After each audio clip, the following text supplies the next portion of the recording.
Let's take a moment for brutal honesty. I'm scared. The war on homelessness has begun, and it's bad. And the war against people who don't make enough money is terrifying. I live in my car. I don't want to live in my car. I have a lot of circumstances that have forced me to be in this situation, and I'm trying very hard to get out of it. But right now, many of you may have already heard that an executive order has been signed by the Trump administration and by the President of the United States to begin forcibly incarcerating homeless people who live in tents, on a sidewalk, in a car, a van, or an RV. These are explicitly and expressly written in the executive order that can be found on the .gov website. For those of you who think people who are living on the street or people who are living in their cars or are homeless, for those people, there are resources. They don't have to live that way. There is funding and aid to get them into housing. Let me help you. You're wrong. You're 100% wrong. Waiting lists for housing are astronomical.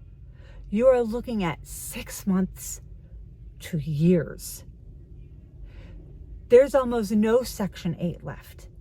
If you go on the Section 8 website, you can sometimes get on a wait list, but there's also wait lists for some of these wait lists. And these wait lists, some of them are over a decade long, 10 years before you can maybe receive Section 8 vouchers to get into housing. Right now, in my situation, there's something called a Housing and Essential Needs Grant. It's a HEN grant. It is for $900. $900. If you start looking at even apartments, that's not feasible. In 2017, I rented a house, a full 4-bedroom house. We all lived. $850 a month in Montana. That's how much the going rate was for rent. It's not like that anymore. You're talking thousands. Even in small rural towns, if you find a place for $1,500 for a studio apartment or a studio house, consider yourself very fortunate. I'm scared. I know that there must be a lot of people living in their cars who even do it out of adventure. I lived in my RV for almost 10 years. I loved it. Never an ounce of complaint. It was my home on wheels. It was my house.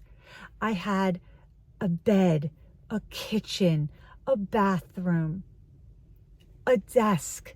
I was able to do school part-time and work part-time from my rolling home.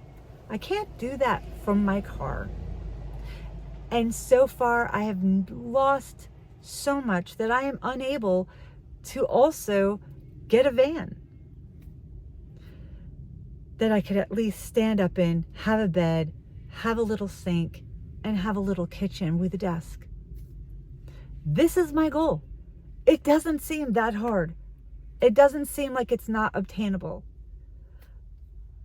But even now, trying to live in something like that is still under fire from this new administration. So what's he going to do? I mean, there's no beds available. There are places, even if you have medical fragility, you are sick, you can't find a place that you can go to recover. or go for hospital visits or doctor's visits. There's no funding. I've called everything in the state of Washington.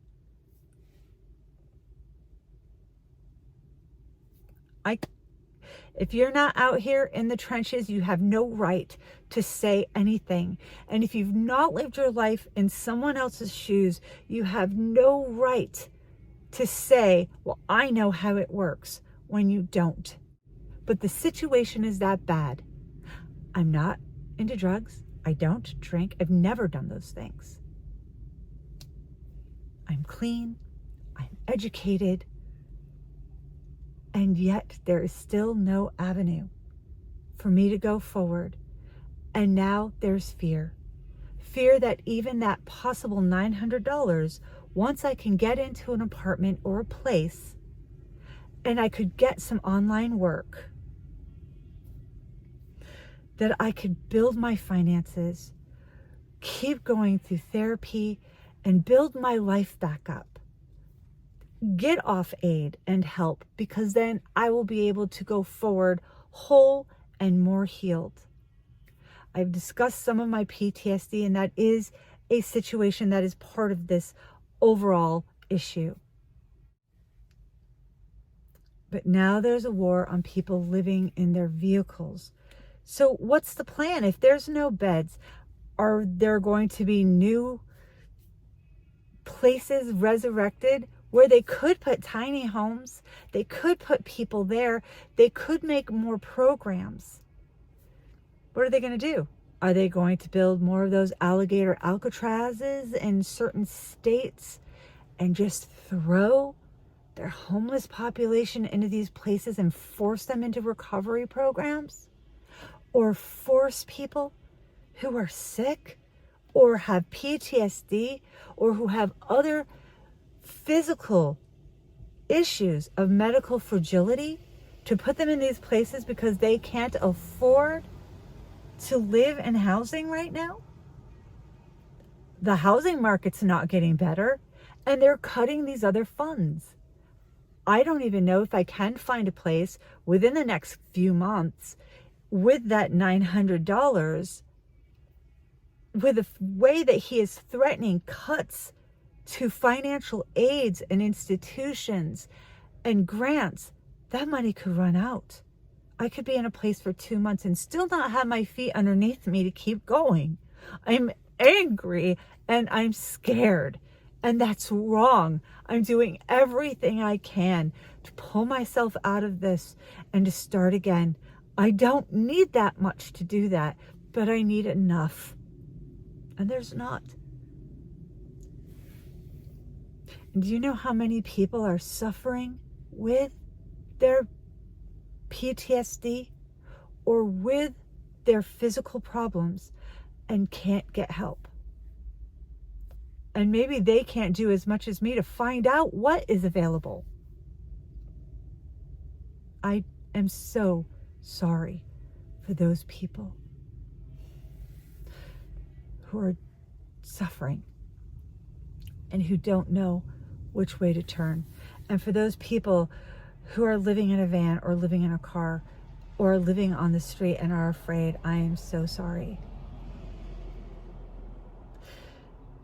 If it's possible to get into a van, a stand-up van, where I can have those amenities and be able to be in places like campgrounds and state parks, then it's possible that I could pay for those state parks or those campground fees at way less cost than it would be to be in an apartment.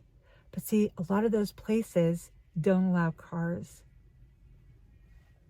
Some state campgrounds do. Some county campgrounds won't. So there's all of this. But even in a campground, in a car, still makes things problematic. Don't judge people with what you don't know. And please have mercy when you see someone in a situation. I was cooking at a park the other day, and I had my generator plugged in and my little air fryer.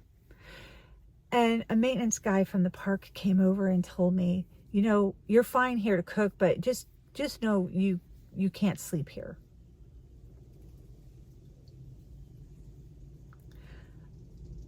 It's so degrading. It's so dehumanizing.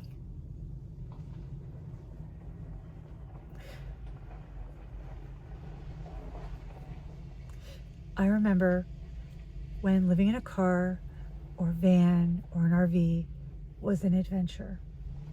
And I think in some aspects it still can be, especially if you can get yourself into an RV park, a membership program, or state parks to camp. Federal lands are getting shut down. There are certain areas you can't even do that in anymore. But doing it like this and struggling financially and now having an entire bureaucratic system against you and feeling like you cannot trust the government or those who are in authority.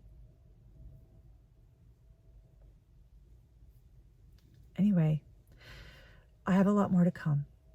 Sending love to everyone and safety.